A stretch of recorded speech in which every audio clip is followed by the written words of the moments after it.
girl cries. I don't want to tell no lies. I don't want a life that pure. I don't want, and I'm sure. What I want is what I get. What I want, I'm wanting, yeah. I don't wanna be good no more. I don't wanna be good no more. I don't wanna be good no more. I don't wanna be good no more, no more.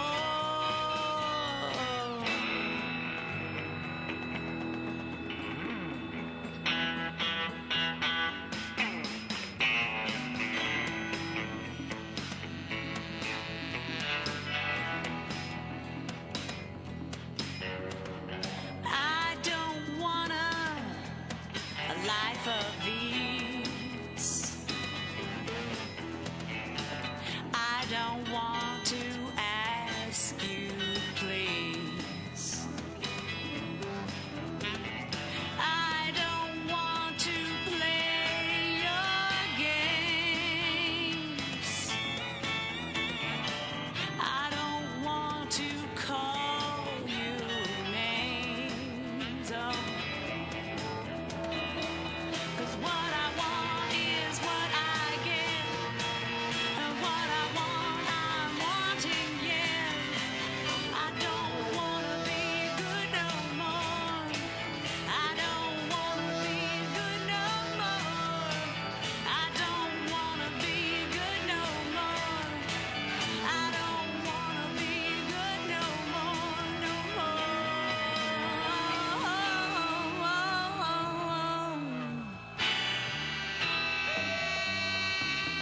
I don't wanna be good, baby.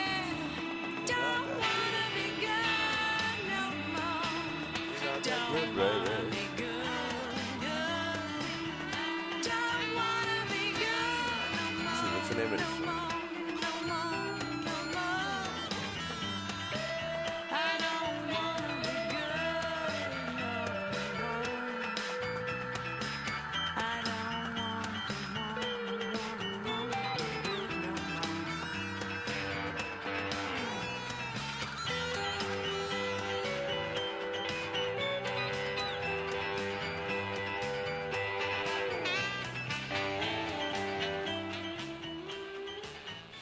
It's now time for Talkin' Boxing with Billy C.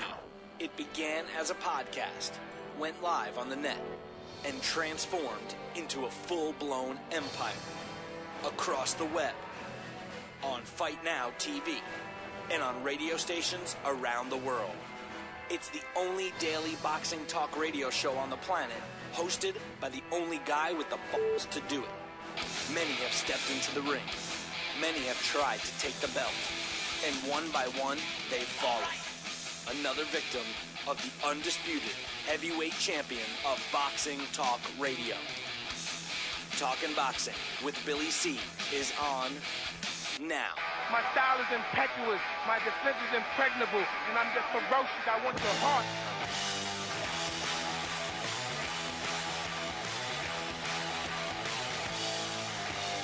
We're coming to you live from the Billy C Studios in Lake George, New York. I'm Bill Calogero, and it's time for Talking Boxing with Billy C. Good morning, good day, good evening. Whenever you listen, I hope you're doing all right. Busy show scheduled for today. As usual, closing out a week. Busy week. Except it's not too busy this weekend, right? Schedule is pretty light. Don't forget this show is being brought to you in part by Cat's Nationwide Luxury Transportation Service. If you need a limo and you're someplace in the United States of America, well, then you need to give Cat's Nationwide Luxury Transportation Service a call, 202-351-7496. That's 202-351-7496. And just remember, I know she's hot. I know you just can't resist, but she's my girl, all right? Just remember, Kat's my girl. Give her a call, and Kat's Nationwide Luxury Transportation Service is the official limousine service of the Billy C. Boxing Hall of Fame induction weekend this November 16th, 17th, and 18th. We're going to have a great time, man. We've already got confirmations from several of the inductees, including Tony the Tiger Lopez, who will be joining us. Leon Spinks from last year is coming back, and Marlon Starlin from last year. Even Greg Haugen is going to swing by. Last year he missed his plane, but this year he swears he's going to be there. So we're going to have a great time. It's going to be bigger and better than ever, and we want you to be there. Take advantage of a early bird special, which is only good through the end of this month.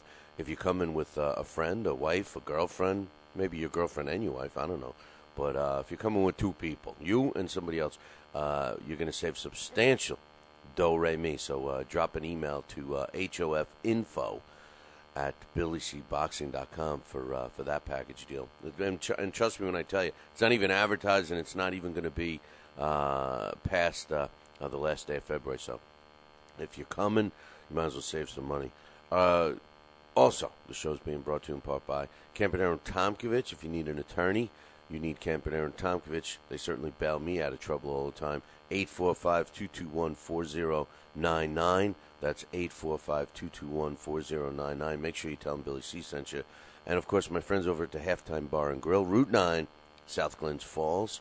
If you're looking for a good place to hang out. Great people, big screen TVs everywhere, spotlessly clean, and the most important thing, drink specials all the time. No. They do have drink specials all the time, but the most important thing is, no, not that. Is the food, yeah, because look at me, I'm a fat bastard, and I like the food there, but you got to give them a call if you want, or you could just swing by. I mean, I like to call ahead to make sure they, put my table aside. 518-792-4869. That's 792-4869. And remember, we're up at the Halftime Bar and Grill on Friday nights to share Friday night fights with you. So swing by, man. Except one small problem. We will not be there tonight. No, because I'm going to be over at the Mohegan Sun. I'm going to be watching Friday night fights live, ringside. I'm hoping to be sitting with my man, Harold Letterman. Hope you all enjoyed the interview with him yesterday. He had a great time, and we're looking to get him back frequently. Let's just say that. And I'm working on having him come on a regular basis so we can get the Harold Letterisms, Lettermanisms. Is that a word? But anyway, Halftime Bar and Grill, Friday night fights. Usually we're there giving prizes away. If you haven't gotten your tickets to be ringside or anywheres in the Mohegan Sun Arena, then you can do so right now by visiting www.billycboxing.com. Click the fight poster and get yourself some tickets right now, or show up at the box office and buy some seats. It's a great card. Joe DeGuardi's Star Boxing's putting on, and I'm looking forward to it. And we're going to be breaking down two of those fights that are on that card are part of our Billy C Challenge coming up in a little bit. So make sure you check that out. Also coming up in a little while, I'm going to be doing a feature fighter. I know we normally do it on Thursdays, but we had to take advantage of having the opportunity to have Harold Letterman on. So I kicked that back. I'm going to be doing the feature fighter today, which features former world champion Rocky Mattoli. Hey, he's a brother for me. He's Italian. He actually moved to Australia, but nonetheless, I'm going to call him an Italian. And we're going to also have Marty Mulcahey from Max Boxing. He's going to be joining us in a little bit. We'll talk about the couple of big fights from last week. We'll talk about the only big fight for this week. And get his thoughts on Mayweather and Miguel Cotto fighting each other. And, of course, Timothy Bradley taking on Manny Pacquiao and some other stuff.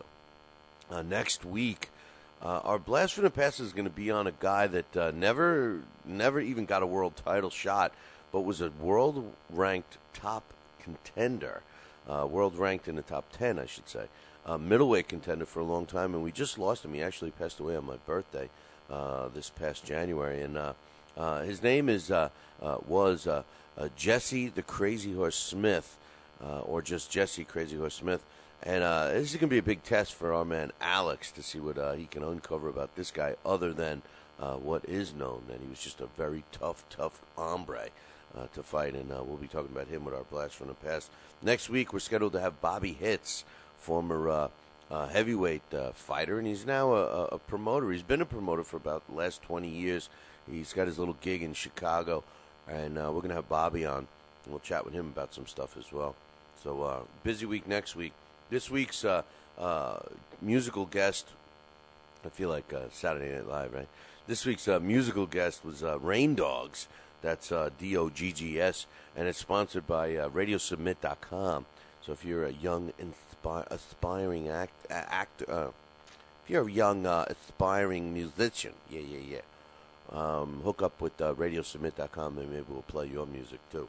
I didn't really like that last song, because it destroyed my sound system. I left the mic open, gave anyone that was listening live a little chuckle. So anyway, speaking of chuckles, I got a couple of mailbags to read, and I shouldn't say that because I love. Good morning, Ton 2B TB, all the way from England. It's a typical teacher. He's late. He expects all his students in the class on time, but he drops into the chat room late. But anyway, they want special treatment, them teachers. But anyway, I just want to remind everybody, keep the mailbags coming. I love it. And anybody that's wondering, we do try to read at least 95% of them. So if you submitted something and you're looking to hear it, tune into the next day's show and you'll get it. As a matter of fact, I got a couple from, I believe he's a new listener or viewer. I don't recall getting any mailbags from him before, but Ms. Goku is who we're going to hear from in a second here.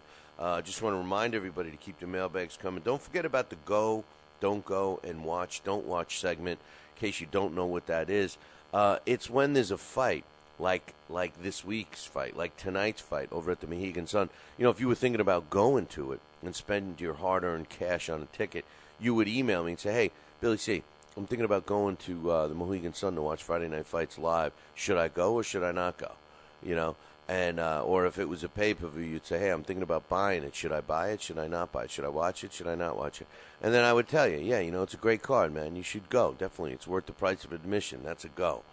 So my whole theory with that Go, Don't Go, Watch, Don't Watch is the more people that get involved with that will send a message to the promoters that, hey, you have only so much money that you're going to spend on pay-per-views and on tickets.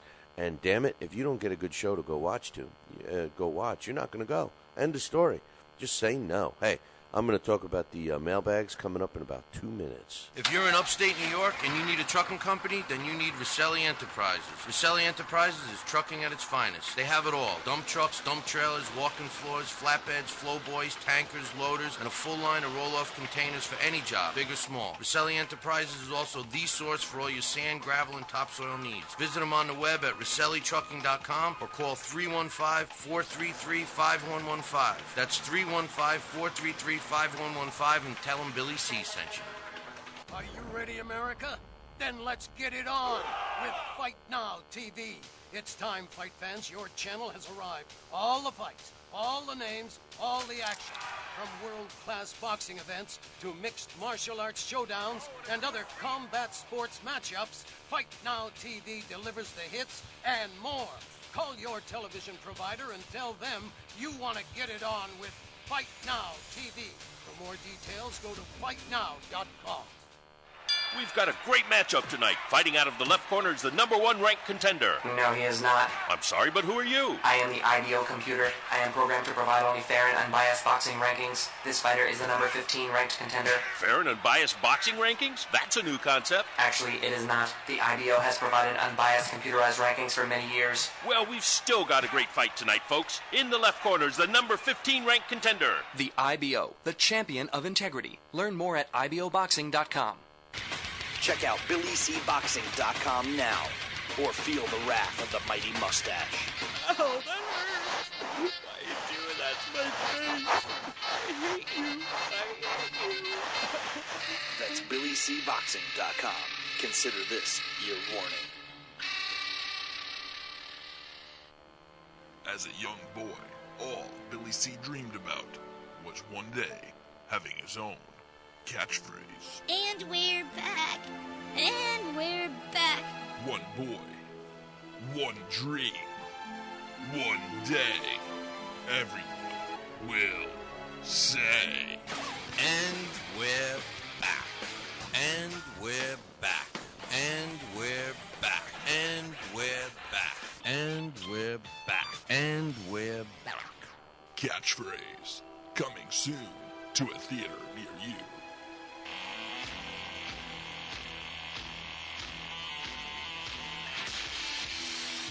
And we're back, you young whippersnappers. You're listening to the Talking Boxing with Billy C. Radio Show. That was my impression of David Allen, all the way from England. He's about 155 years old. He's an old SOB. You know, but check out the website, www.billycboxing.com.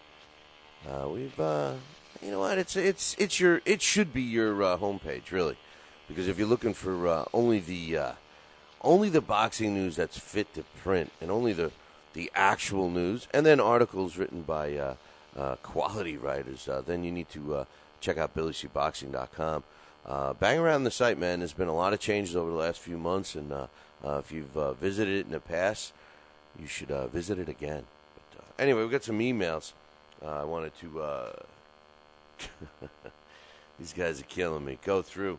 Real quick, we have I guess he's a new listener. I don't know, maybe he's not, but it's the first time he's had the you-know-whats to send in a mailbag, you know what I mean? Hey, and that's Mizzy Goku, I guess. Ms. Goku? Ms. Goku. Oh, okay, maybe it's a chick, I don't know. But the bottom line is he or she, and I don't mean to get David Allen all excited when I say he, she real fast. You know, he loves that stuff, but the bottom line is this. You know, this person was responding to another mailbag and was agreeing with everything that Restless Minds said yesterday about Manny Pacquiao, you know, fighting fighters that did come off wins, except the Restless Minds was corrected by Ms. Goku about the Mosley fight. That was incorrectly written, saying that Pacquiao won, but no, it was a draw. But then he went on, or she went on to continue saying that, you know, he doesn't think, or she doesn't think that Bradley is going to be legit. Feels that he or she hopes that Bradley doesn't take the dive. Now, my man, Given Quality, said the same thing.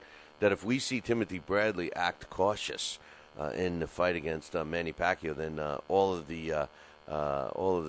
the question marks should really come out. And I got to agree. If I see Timothy Bradley fighting a cautious fight against Manny Pacquiao, I'm going to be wondering what up, because that is definitely not his style. And then Ms. Goku says Pacquiao wanting to fight and already have fought at the drug-testing-free Cowboy Stadium in the drug-testing-free state of Texas is just another piece of evidence to the already long list of evidence that shows that Pac might be on steroids. People should stop hating on Mayweather for demanding blood testing and start wondering why Pacquiao initially refused the testing for 2 years. Look, man. I'm still one of these guys that believes that we're innocent until proven guilty. And just because Mayweather, and although I'm coming around, and although I'm softening up to Mayweather, I might even become a fan. And I've said that I've never met Floyd on a personal basis, and I'm certainly open to meeting him. I'm open to having him on the show. I'm certainly open to him to, you know, write us a check if he wants. I mean, then we'll be the Mayweather supporters. But the bottom line is this. I believe in, and just like Mayweather, you know, I would have said the same thing. You know, he admitted his guilt. If he wasn't guilty, you know, we're innocent until proven guilty in this country. We used to be. Now somebody makes an accusation, and the burden is on the person to prove that the accusation is incorrect. And in this case, there have been no instances where Manny Pacquiao ever tested dirty or anything like that. Now, I will admit, and my friend Johnny Boz has said many times, that it does seem unusual. And if you look at some pictures, I mean, normal people don't get muscles on their eyelids, but, listen, until somebody proves it, we have to assume innocence. And, the thing about Texas is that was a misconception. Our very own Alex Papali dug deep into that situation and found out that, indeed, there are rules and regulations. There are some rules and regulations for the state of Texas. And one of them is a post-fight urine test that they just happened to have forgotten last week. So that's the case there. I appreciate the mailbags from Ms. Goku.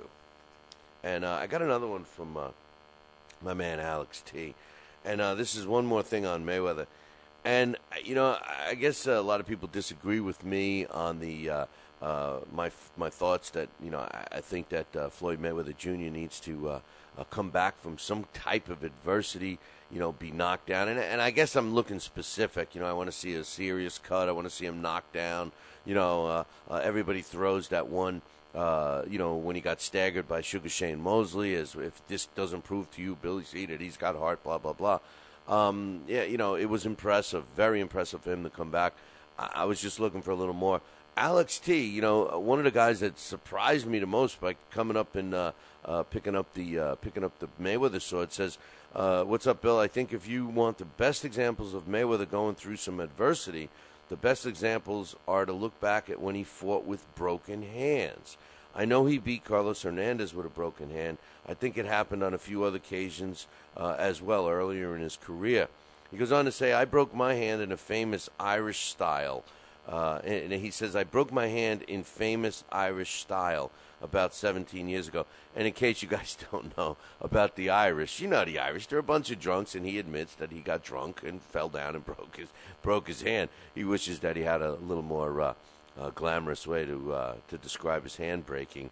But unfortunately, about 17 years ago, it was when he was drunk. So, but at least Alex is man enough to admit it, and I love that. He says, "I could barely turn on the faucet the next morning." He says, "I can't imagine fighting with a broken hand.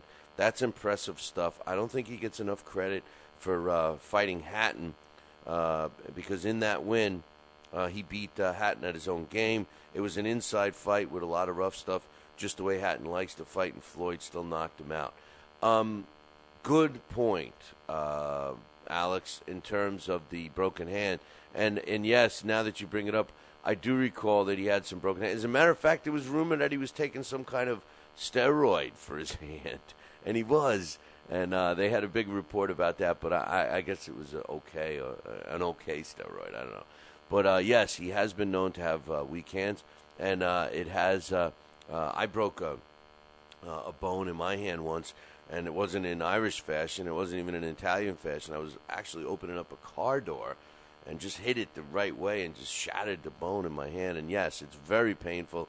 And it was at the top of my hand, so it swelled up. So yes, I admit that, and that does show heart and determination to continue fighting back. And I would take that over just staying on his feet, being rocked against Sugar Shane Mosley. So some great points. Maybe I'm a little hard on my new main man, Floyd Mayweather Jr. But I will tell you this: I agree with you on the hand. Totally disagree with you on the Ricky Hatton fight, because although I thought that Ricky Hatton forced Floyd into a fight that I enjoyed watching Floyd fight, I like when Floyd has to fight. I like when Floyd has to throw punches and he lands them with those nice stinging, crisp shots, accurate, but at times he just throws them when he has to. And Ricky did force him in a little bit, but I only wish that fraud of, and here's my favorite word of the week, fraud, that Joe Cortez would have let them fight inside more, because I think that fight was not fought enough on the inside. So those were a few mailbags that you guys sent in, and I want you to keep them coming. One other thing I'm going to mention before I take a short break here is the Comanche boy, George Tananapa. He's a middleweight. He's fought between middleweight division and super middleweight division. He's got a record of 28-0 with the draw. He's got 21 knockouts. He's fighting again on February 25th in Newkirk, Oklahoma. And he's taking on Ty Hooligan Brown. Now, Ty Hooligan Brown has got an impressive record, but not to be fighting George Tanapa. Listen, Comanche boy, you know I love you, man. He's been on this show 100 times. You know, I love him because of the way his name looks. If he didn't tell me how to pronounce it, I would have never even come close, let alone trying to spell it. You know, I love what he stands for. This kid, he's a great guy outside the ring. I really wish that, you know, he would start to step it up a little bit. He does have one of these belts, you know, one of these trinkets. But the bottom line is, when you're a fighter and you're approaching your 30th as a matter of fact, this will be his 30th professional fight, and you're still fighting guys with 8 and 10 fights under their belt. And come on, man, come on, Comanche boy, go on the warpath. You know, fight somebody better. You know, Ty Hooligan Brown. I know he's a local kid. I know there's some you know, little neighborhood friction going on. But you know what? A 7-1 fighter with 7 knockouts taking on the Comanche boy, who's supposed to be making a run at a major title, a world title. You need to step it up, George Tanapa. I know you're with a promoter that couldn't promote anything, and he's overly cautious, and they're not helping you. They're not helping you at all by hand, feed. And you said yourself, Tanapa, on this show, you said, hey, I just do what I'm supposed to do. They feed me cupcakes and I eat them. I agree. You are eating them, and you're going to eat this cupcake too. But the bottom line is, don't you want to stop eating cupcakes? Don't you want to go for a steak? You know, you got to go for a steak sooner or later, George, and maybe now's the time. So after this one, man, cut it short, man. You got to start fighting some legitimate guys. Hey, we got some good fights coming on. We got the announcement about Amir Khan and Lamont Peterson. We got an update on that. We got a replacement for a Showtime fight. We got all of that coming up in a couple of minutes. But first, before that, we're going to have Marty Mulcahey, and that really is going to be here within 2. Are you ready, America? Then let's get it on with Fight Now TV. It's time, fight fans. Your channel has arrived. All the fights, all the names, all the action. From world-class boxing events to mixed martial arts showdowns and other combat sports matchups, Fight Now TV delivers the hits and more.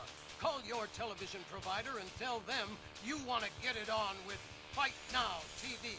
For more details, go to fightnow.com. Broadcasting in all corners of the globe, on the web and radio. He would scoff at the stretch of that man, I would think.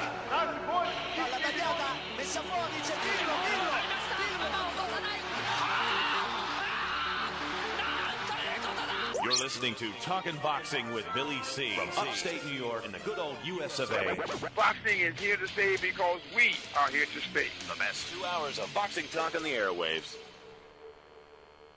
Hey, fight fans, check out KOFantasyBoxing.com. KO Fantasy Boxing is boxing's only trademarked fantasy game.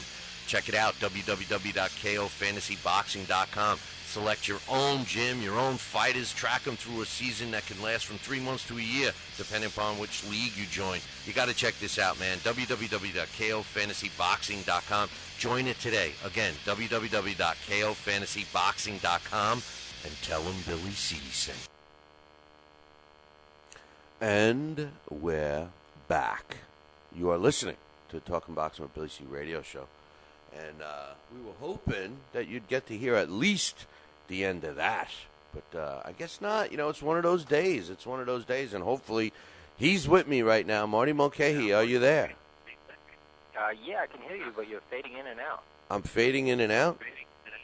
Yeah. Yeah, I'm hearing a pretty bad echo in the background too. Why don't you give me a shout back, my man? I'll give you a call back. All right, bud. That's Marty Mulcahey. He's going to give us a shout back. And hey, when it rains, it pours, because we have pieces of garbage equipment that needs to be replaced. So hey, I want to welcome all of the Fight Now audience that's just joining us right now, like they do every day, Monday through Friday, from 6 to 7:30 a.m. Eastern Time. And if you haven't gotten Fight Now on your television set, well, then you need to call your local television provider right now and tell them that you want the Fight Now channel. Check out their website for all the info, www.fightnow.com. Right now, we got Marty Mulcahey. Is that better? Much better. There we go. Hey, you know, it was one of those things, man. It was just one of those things. Bad connection is better than no connection, right? Hey, don't say that. You never know. There was some music. You never know. We may lose you soon. But last week, man, Isaac Chilimba, he looked pretty good against Miranda, didn't he? He did. That's exactly what he does. He finds ways to win. He just had more tools in his tool bag, the smoother boxer. And the other thing was, like we got to earlier, we mentioned the guy just fights nothing but good competition. I think I pointed out that his opponents, his last 10 opponents, had a record like 133 and like 10-1. Just fights class guys, which makes you a better fighter, and it showed in this fight. When he had to dig deep, when Miranda started firing back in the middle rounds and tried to get his momentum going, he knew how to stop it. He just has that kind of experience right now. As far as all the contenders coming up at a super middleweight and between super middleweight and light heavyweight, I think he has a really good overall package, really comparable to Gabriel Campillo, who's going to be fighting Tavares Cloud. He has that kind of style where you can't really shut down one part of his arsenal without, the other parts of his arsenal taking over. If you take away his power, he's got good enough volume punching to get him through. If you take away his volume punching, he's got angles and good foot movement. Just a really solid fighter who has a lot of experience. Yeah, he's younger than he looks. He looks like a grizzled veteran, physically and the way his appearance is. But he's just a kid, so there's a lot of room for him to even get better. And he looked big. He looked very big. But it starts to make you wonder about Edison Miranda, where he is, what he's become, Well, he was really best in middleweight. And if you think about it, the only fights he really excelled at were against Arthur Abraham. And Arthur Abraham's a guy who lets you punch because he's so inactive, early on. And if you let Miranda punch, he's going to look good. So Andre Ward, Chilemba, even the Cuban fighter, I forget his name that he fought, but the Cuban fighter he fought like 3 fights ago. If you don't let him punch, if you back him up a little bit, Miranda has no game plan B. It's all power with him. And if you stop that, you beat him. And Chilemba, now that you mentioned the old grizzled veteran, he reminds me of a young Glenn Johnson, somebody like that. Yeah, that's good. The thing I thought about him was, he's got deceiving power, and I think he proved that last Friday. Yeah, it's not going. He's not going to knock you out with one punch, but the accumulation will get to you. It's a stinging punch. I mean, you'll feel it and you'll think twice about coming in.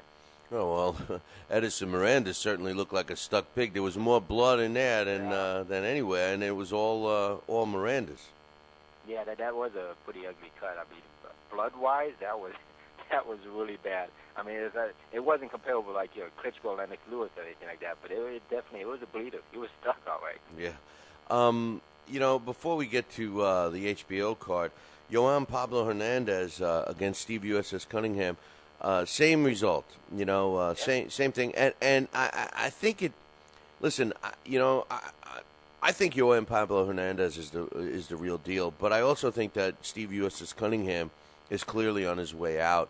I was happy to hear him give the credit that was deserved to Hernandez. Yeah, I agree. That was the one thing I was worried about too. What kind of excuse would they come up with after this loss? Because I thought that, before they were saying, Cunningham was coming on, he was making a move, Joan Pablo Hernandez was tiring, and, he was going to take the fight if it wasn't for that blown call on a cut, which I didn't see at all. I thought it was a pretty bad cut. But Cunningham still, he was within 3 rounds, 2-3 rounds. It was close enough to where, he's still a legitimate top 5 of cruiserweight, but it's just he's fighting such an unattractive style. And now that he's not a champion, what other champion is going to want to take a chance against him? Because he is still, he can still beat you in there. So I don't think the Polish fighter, Volodcek, is going to take him on. They already had they split 2 fights, and if they do fight, he would have to go to Poland, and we already know that he doesn't really want to go to Poland again. So I really just don't see where he goes from here. He might be better off going and moving up to heavyweight. Yeah, but why? But why? Since he's been down more times in his last handful of fights, and you would think that if he goes to heavyweight, he's going to be more susceptible to being knocked out. The only thing is money, because like I said, what champion is going to fight him? Hernandez has no need to fight him again. I think this shows that he's 2-0 against him. Like I said, Volodcek, I doubt they make that fight. There's Lebedev. That guy's afraid of no one. He could fight him. That would be a good fight. I got a But fight for money- you. Listen to this one. Troy Ross was on the undercard, and he was fighting for the opportunity to fight the winner of Pablo Hernandez and Exactly. Cunningham. So why would he want to take a fight against Cunningham? He's in line now for Hernandez. I mean, if you fight Cunningham and lose, there goes your title shot. So Troy Ross, I don't think he's going to take that chance. Okay, but if Troy Ross fights Hernandez, win, lose, or draw against Hernandez, a rematch with Cunningham after that fight is attractive. Because if Troy Ross wins, let's say Troy Ross beats Hernandez, now he's the champion. That gives Cunningham, there's a defense against the guy. There's a marketable fight that there was some controversy after the first one. So it would be a sellable fight. If he loses to Hernandez, to have the two guys that just recently lost to Hernandez fight each other wouldn't be a bad sell either. So I think that might be his next opponent. Yeah, it would be a good sell, but then both of them would have to take a shorter end of the money because it wouldn't be a championship fight. And remember that both of these guys, there would have to be a venue. Both of these guys are known in Europe and they're accepted in Europe, but they're accepted when they're fighting European-based fighters. That fight in America or in Canada doesn't make a lot of money. Yeah, it's a shame. So Cunningham, unfortunately, look, this is the 200-pound weight class. This is the weight class that made Rocky Marciano, made Joe Louis, made Jack Dempsey. They were all around 210, 200, and it is the perfect action division because these guys are still in shape and throw enough punches, and they throw hard punches. I mean, this is basically the heavyweight division of the 1920s to the 1950s, and it's exciting, and the Americans need to get behind it. But unfortunately, because Cunningham is the only American representative in this division right now, it's just not getting the pub it should. Yeah, and then we don't know what's going to happen with Huck. He's fighting Dimitrenko, and Povetkian, and I always get those two Alexanders mixed up. And, it's a safe loss for him because it's not going to affect him in the cruiserweight division. I hope he comes back. I hope he's able to come back down to cruiserweight because the interviews I'm reading, he says he wants to go all the way up to like 228 and 230. And getting rid of that many pounds and coming back down to 200, even though he is still in his 20s, is going to be difficult. I mean, I can remember when Roy Jones went up to a heavyweight, and he had a tough time getting rid of the weight. Same with Antonio Tarver. Once you put on that kind of muscle weight, it's really hard to get rid of it. Yeah, no, good point. I've always thought that Huck was, trying to wind down. Now he just got married. I think he's ready for another part of his life. But anyway, the two. Payday. I mean, career-wise, like I said, if he can come back to cruiserweight, it's a good move. A one-time shot like that, it's if you win, you triple your money because you're going to get one of the Klitschko's next. So odds-wise, it's a quality move on his part and his management. The bottom line with Huck and Povetkian is if he can work on his defense. Well, I mean, he's got a solid defense in cruiserweight division, but if he could really protect himself against Povetkian and actually beat up Povetkian, if he could become the boxer and nail Povetkian and get out of harm's way and steal that fight, it would be interesting to see what happens next. Yeah, I just don't say. I mean, Povetkin's a really good boxer. I mean, you go back to his amateur pedigree. He is a much better boxer than Huck. If you look at a cruiserweight, Huck is just a beast in there. He uses his size, and he really just steamrolls opponents. I don't see him doing that against Povetkin. And also, you look at his lone loss. He tired late against Cunningham. And late in fights, Huck can be had. Against Lebedev, that was a tough fight all the way through. But in the late rounds, Lebedev came on a little bit. So everything seems to be against Huck. He has to go against his better nature and box a little bit more against Povetkin. That's going to be really tough. Yeah, I'm thinking his chin is going to fail him, unfortunately. Yeah. As much as I want to see Povetkian, get knocked down, because I think he's one of the most overrated fighters in the sport today. But we had... I'm sorry, what? Yeah, I wouldn't say overrated. I would just say still a bit untested. He has quality wins. Like I said, his amateur pedigree is second to none. He's like a Ruslan Chagayev, that sort of fighter who I know we both appreciate. Just that is, you're right. Something is missing. You can't put your finger on it, but something's just not there yet. You're waiting for him to be exposed, but you're just not sure what's going to expose it. To date, he hasn't run into that Rubik's Cube that's going to stop him from solving it. Well, the only thing he's got to do, if you want to see him get exposed, is have him fight a real fighter. I mean, let's be real. I think outside of the Klitschko's, I really don't see anybody in the top 10. Who would you see that could really take him on and defeat him? You know who I think that would at least give us a real, true gauge of how good he is the other Alexander, Dimitrenko. Those two guys are almost spitting images of each other. They both have deficiencies. They both have strengths that are similar. And I think that if those two fought, we'd get a good idea. But, Yeah, Dimitrenko has good size, too. I mean, he's a big boy, so that would be a good fight. Yeah, we just lost you, Marty. You're going to have to give me a shout back. It was going too smooth. So let's hope that that Marty can get back to us quickly here. I guess I'm a little hard on Alexander Povetkin because of Teddy Atlas. And it just, it's not that I have anything against Teddy. My hang-up, I do have something against Teddy. And my hang-up with Teddy is the same hang-up I have with this with the phone system. Now, we're going to have to Marty's going to have to give us a shout back here in a second while we reboot that because it's a piece of garbage, and we did get a new one on its way, but it's going to be, they said, 3 weeks. So we'll have to relax for that. So, Marty, hang tight and give us about a minute or two for this piece of crap to come up. But my hang-up with Povetkin isn't really Povetkin's fault. It's more of Teddy Atlas. And the reason why isn't because I dislike Teddy. I think Teddy does a good job on ESPN Friday Night Fights. I don't think he can score a fight. I mean, I think they just give him a scorecard and a Crayola crayon because that's about the level of his knowledge when it comes to scoring a fight. I mean, he doesn't care. You could have a knockdown, you could have a no knockdown, and there's no rhyme or reason of why he scores rounds the way he does. But what bothers me, and we're going to see it tonight with ESPN Friday Night Fights with Demetrius Andrade, that every time this kid, and I don't know, I would love to find out the inside scoop, whether Demetrius Andrade turned down Teddy Atlas, did Teddy Atlas go knocking on the door? Hey, are you looking for a trainer? Because I'm a good one, and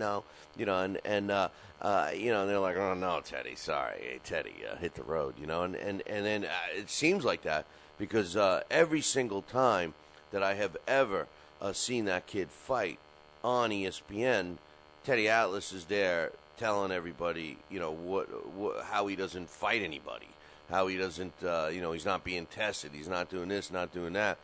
And, for a while I agree with him, and when I break down the fights in a little bit, we'll get to that point exactly. But it's okay for Teddy's guys to fight bums, and Teddy has no qualms about the fact that he puts his guys in. And he's even said, I've even heard him say a statement on the show, oh, that's okay for one of my fighters, but, which I think is wrong. I think it's wrong. And then to have him, complain about the belts and this and that, and then now brag that he's got a world champion. It's all, come on, Teddy.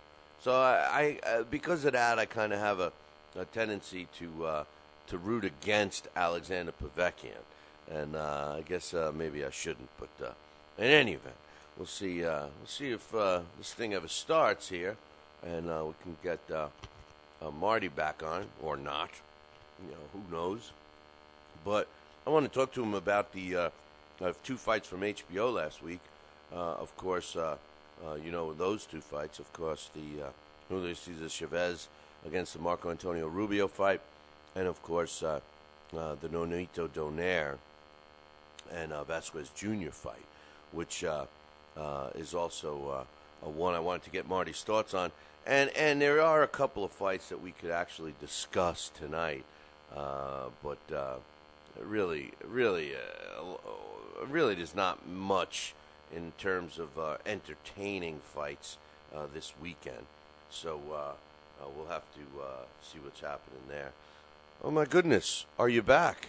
Yeah, I thought you had a big-time power failure or something. You're trying to call back. No. What the problem is that, and we just ordered a new system. The problem is that the drops I can't do anything about. That's a phone line issue, and usually we could just recall you and get you back on, right? But what's been happening in the last month or so is that we lose the device. So I see you call in, but it says, problem with the device, can't play it back. And the only way to fix it is to reboot it, and it's a pain in the ass. And it is so frustrating, I can't tell you, because we're live, of course. And, we also had some other issues, but whatever. Let's talk boxing. Julio Cesar Chavez against Marco Antonio Rubio. The kid's growing on me. There's no question about it. My only hang-up... He's just growing. He's growing, right. My only hang-up with this fight, aside from all of the weight issues and anything else, is that no one's really giving Marco Antonio Rubio credit. I think he's a solid fighter, and I think that Chavez Jr., despite being 181 pounds on fight night, should get credit for beating a good opponent. Yeah, he does, but nobody's going to give him credit just because of that huge weight discrepancy. And Rubio's solid, but he's lower top 10. And you just saw how he was able to push him around. And anybody who thinks that 10 pounds is not a lot of weight, I keep telling them, next time you're at Walmart, go back to the sports section, grab a 10-pound weight, and see just how much that is. And then imagine putting that extra 10 pounds behind a punch. It does. It wears on you. And let's give Rubio credit for taking those big blows, taking those horrendous body shots, which are really debilitating, and getting pushed on, constantly. And he was going backwards most of the fight.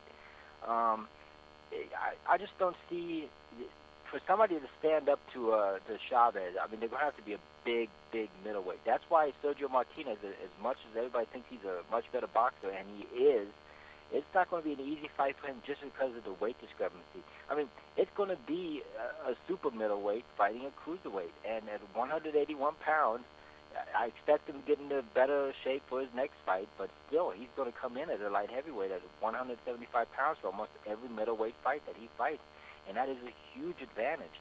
And he's getting better. Let's face it. After he's been with Roach for 4 fights now, he's improved in every fight except for this one. I thought he regressed a little bit. His footwork wasn't there, I don't think. Rubio is not the most mobile guy, and he couldn't really pin him down. Well, the size, some fighters like to be a little smaller, and you made a reference earlier about the smaller heavyweights back in the day, and it was very common for a 175-pound light heavyweight to move up and fight in the heavyweight division. So, maybe a guy like Sergio Martinez won't feel that he's at a disadvantage. I just think that Sergio Martinez is at a disadvantage because of the lack of promotion that DiBella does from him. And that he's waiting around, and it's a shame that, I just feel that a guy like Martinez should be similar to Pacquiao and Mayweather when it comes to sweepstakes, so to speak, where people are dying to get in the ring with him and they're picking and choosing, but instead they're the other side. Because their promoter and DiBella, and the same thing as with Goosen and Gary Shaw, and you know the deal, those guys, they develop their fighters to be the opponent for the top 3, and that sucks because Martinez is a quality fighter. Yeah, they need to, go to the U.S. government, go to the Census Bureau, figure out where the largest Argentine expatriate group lives in, I would assume someplace like Miami, and start scheduling fights there and build up some kind of a hometown advantage. Plenty of foreign fighters that come to the United States and build up a clientele, if you will, of fans. And he has an exciting style. There's nothing preventing Martinez from being a star, from what you said, except that, he's just being packaged by Lou DiBella, the HBO, saying, here's a fighter, do with him as you want, put him in with who you want. And he should be in many more magazines. ESPN, the magazine, was in a body issue, but, he's also such a charismatic person, He does all the charity work.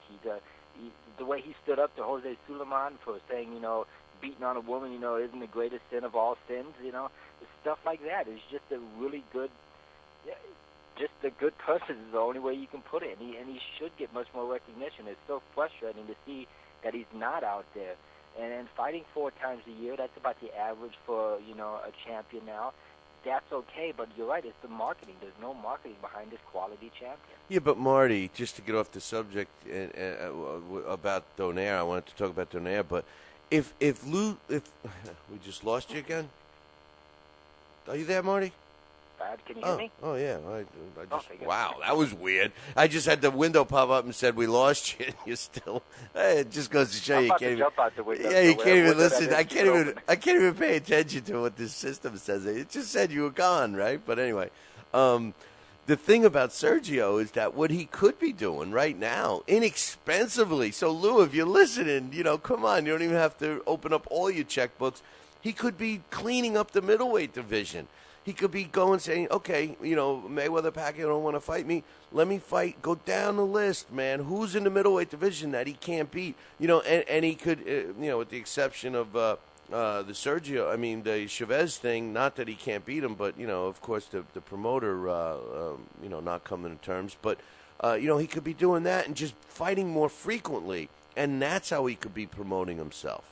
Yeah. Well, the Macklin fight's not bad. You know, it's on St. Patrick's Day against an Irishman in New York City. That's not bad, and it should be an action fight as well. Macklin's is a come-at-you guy.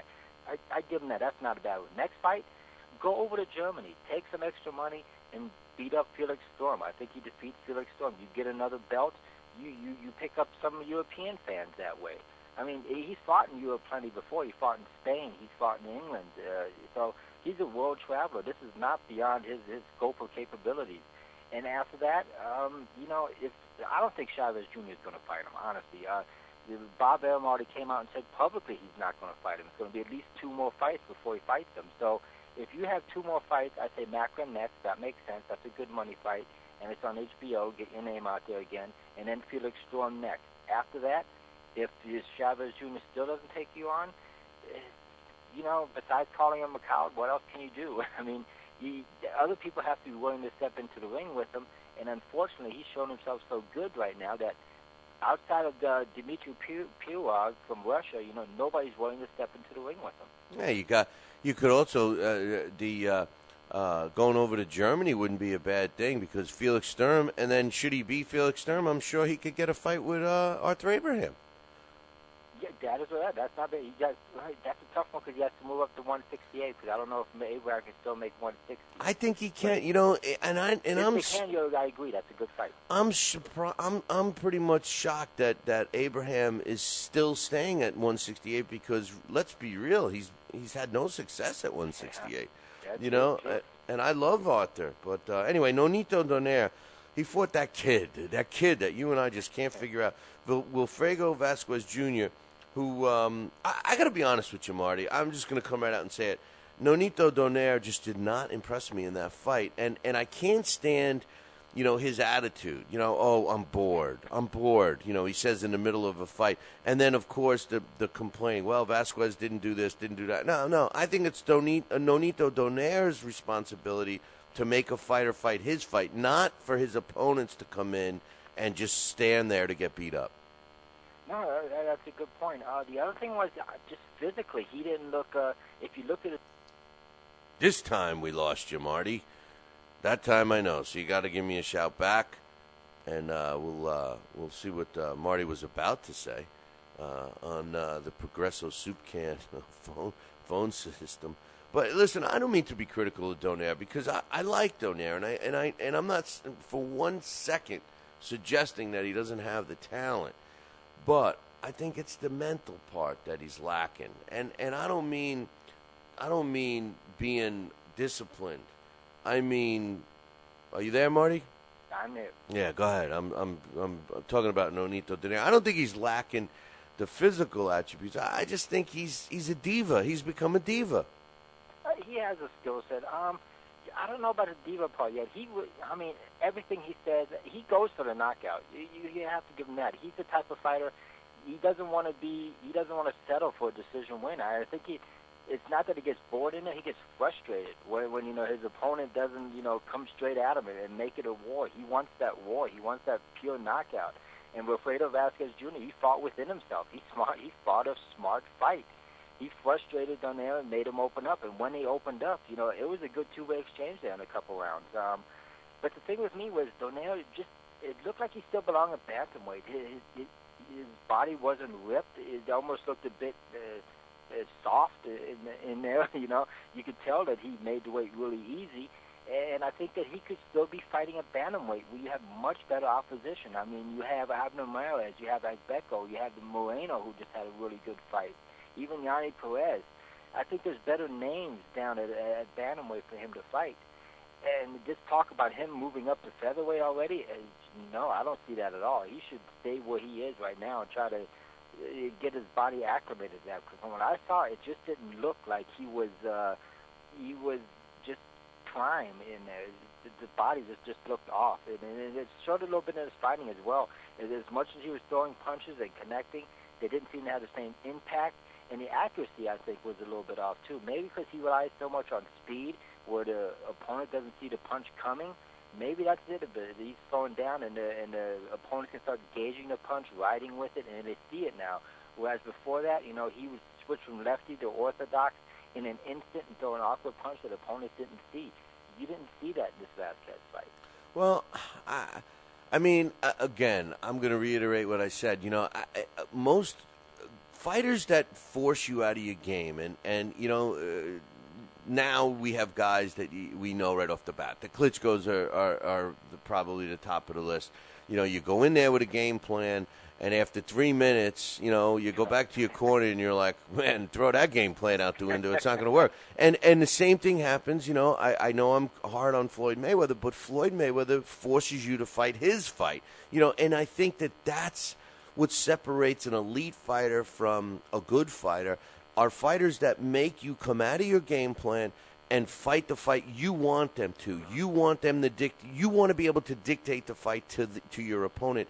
And if Donaire wants to be an elite fighter, like we're being told he is, and we all see that he shows signs of it, that he's got to stop the complaining that the fighters aren't, you know, following the script, and he's got to make that happen. Yeah, but if the fighters you mentioned, the Klitschko's and Mayweather, what is our big complaint about them? They're boring because they're so dominating. And the reason they're so dominating is they frustrate the other opponents in the inactivity, or they, in the Klitschko's case, they not scared, but they make him hesitant. And Donaire, with his speed, if you know, in the lower weight classes, made opponents hesitant. And that combination, with Donaire, he wants to be exciting. I don't think you can say that about the Klitschko's and Mayweather. They don't want to be exciting. They want to win, and they want to be dominant. Donaire, he really does have that mental attitude where he wants to get his opponent out of there. Well, he's got to push the envelope then. You know, he could have engaged more. The guy put both of his gloves on his knees and waited for the other guy to throw punches at him. He tried to make Vasquez come at him, and Vasquez, to his credit, stayed within himself. He stayed composed. I tell you what, if Vasquez had a little more pop behind his punches, I think he would have hurt Nonito Donaire. And to follow that statement, I think Gamboa not only beats Donaire, I think he stops him. I think he stops him. I think Gamboa is too big of a step right now. Plus, Gamboa, I don't even know if he can make featherweight anymore. They keep talking about that Brandon Rios fight at lightweight. Gamboa hasn't even fought it. His last fight was at 128. He hasn't fought it featherweight for over a year. So I really think weight-wise, those two are just too far apart. And Bam Bam Rios, though, is he's moving up to junior welter anyway. So, I mean, he might be too big for Gamboa. Yeah, but he can still make lightweight. I have serious doubts about that. But Gamboa and Bam Bam Rios might not be as an exciting of a fight as we would think, because if Gamboa could be a little disciplined, and maybe that's why they're bringing Manny Stewart in, to get some discipline in there.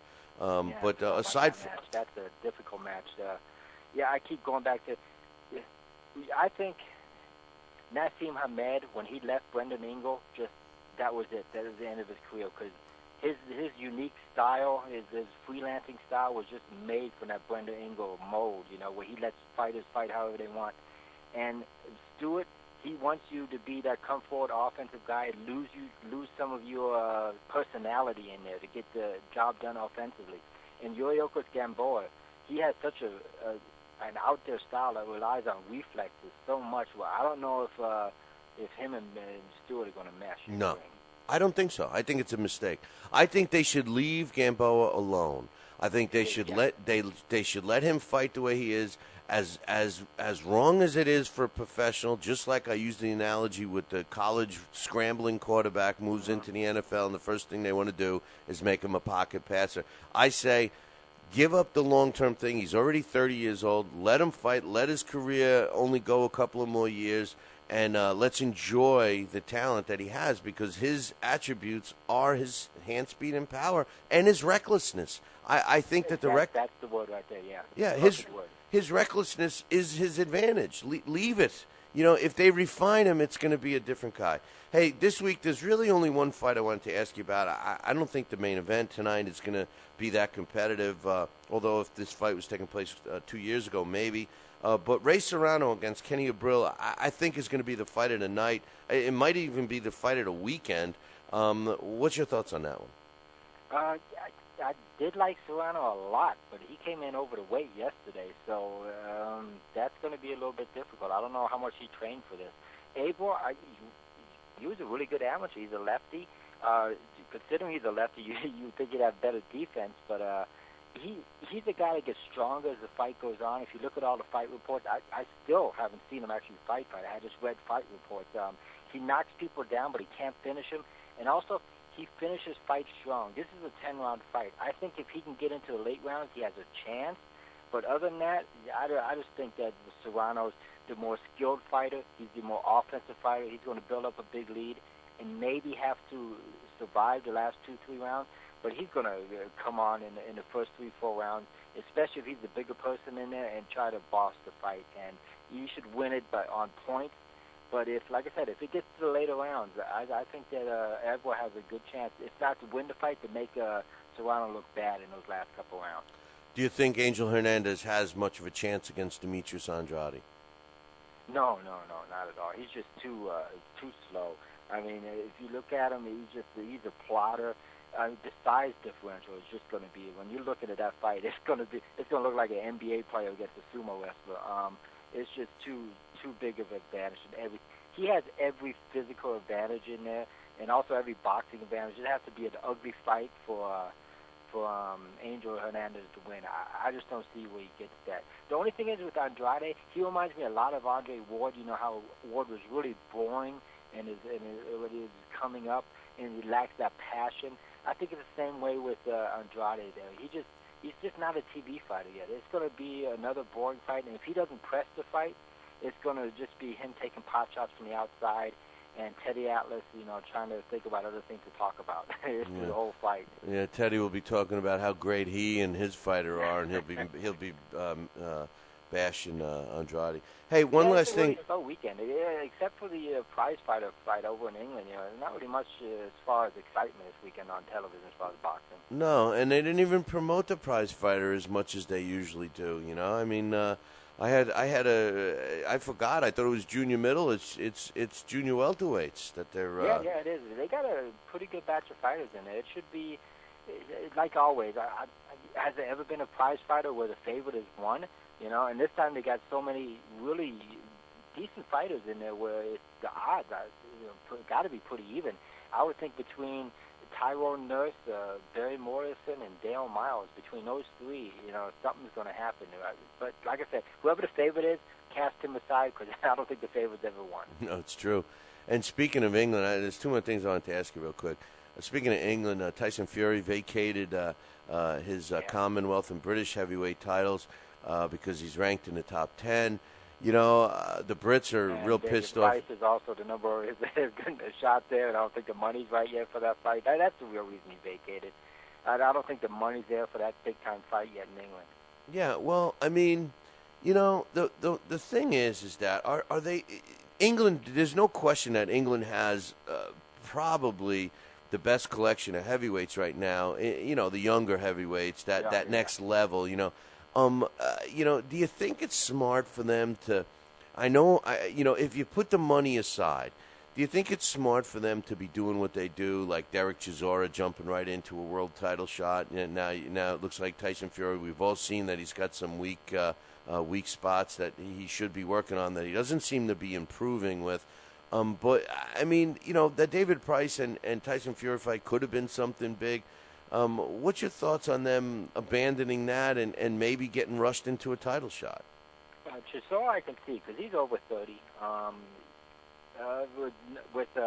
With Fury, not so much because he's still what? He's not even 25 yet. 23. No. Yeah. He's a baby. Yeah, He needs so much improving too. Yeah, you got plenty of time with him, and I think it's going to be one of those things where the public has to be patient. I mean, this is one of the things where the promoters and the manager and the trainer can't be swayed by the public. I mean, you have a potential real good champion in Tyson Fury, so you can't rush this product, and you just have to take the verbal blows now and just kind of wait for the Klitschko's to get old and then come in and clean up everything afterwards. So, yeah, like I said, take the verbal errors now, and 4 or 5 years from now, collect the money, because I think down the road he can be the real deal. Well, what about Price? Price, I keep watching Price, and go to YouTube and watch his Olympic loss to Camarello, the Italian, where he just really got pushed around and beat up by a smaller opponent. And while Price is up there and really good, and I think he might even have a better upside than Tyson Fury, you can get to him if you can make him open up and throw a little bit wider punches. He is beatable. I think he's more beatable than Fury right now, just because I don't trust his chin. I'm not 100% behind his chin yet. I don't think Tyson Fury has a solid chin at all, and is the way his legs are so small in comparison to the rest of his body, and he keeps his hands down. I think athletically you can teach him more, and he can become better. I think he's more of a guy that you think is kind of born into boxing, who just has those boxing instincts and reflexes. He's a fighter. I don't know if I've seen that yet from Price. I mean, even when you hurt Fury, look at the way he comes back after he's hurt. He doesn't just take the punch and try to survive. He fights back, and I don't know if I've seen that in Price yet. Yeah, but the only thing that bothers me about Tyson Fury is he doesn't listen. He thinks he's already all that, So that could be a concern. Get him with the right trainer. That's I think me and you have been saying that from the beginning. He has to get with a better trainer. Yeah, well, he's got to admit that he needs it first. One last thing I wanted to ask you. I was ringside for Joe the Future Hank's short fight the other night last week, and from what I saw of this kid, he does show some glimpse of having it. Good. I hadn't really seen much of him before. Had you? No, not at all. I think in the last 2-3 weeks I became aware of him because I guess he's got himself a press agent. He's gotten out there. You read more about him on websites, and he's getting his name out there. So, other than YouTube clips and stuff like that, he does look like the package. And he's what I like about him, he's out there in California. He's training with some of the lighter weight guys. He's almost taken on the training regimen of a lightweight, welterweight, and middleweight from around here. He's not trying to become, the prototypical heavyweight plotter, slugger.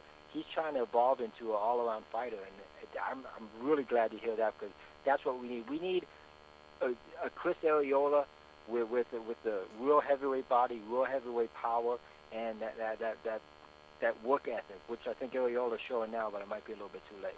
Yeah, well, he's in good shape. He comes to fight, and he had a mean streak in him because when his opponent kind of pulled the b-hop and said he couldn't continue with his shoulder, he ran right over there and while he's laying on the ground, was belittling him right in front of everybody. And I thought the fight was going to break out again right then, But the only thing is amateur.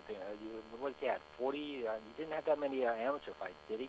No, but and he doesn't have 20 pro fights yet either. But I just think that he's along the lines of I'm interested in seeing him some more, and I'd like to see him step it up a little bit.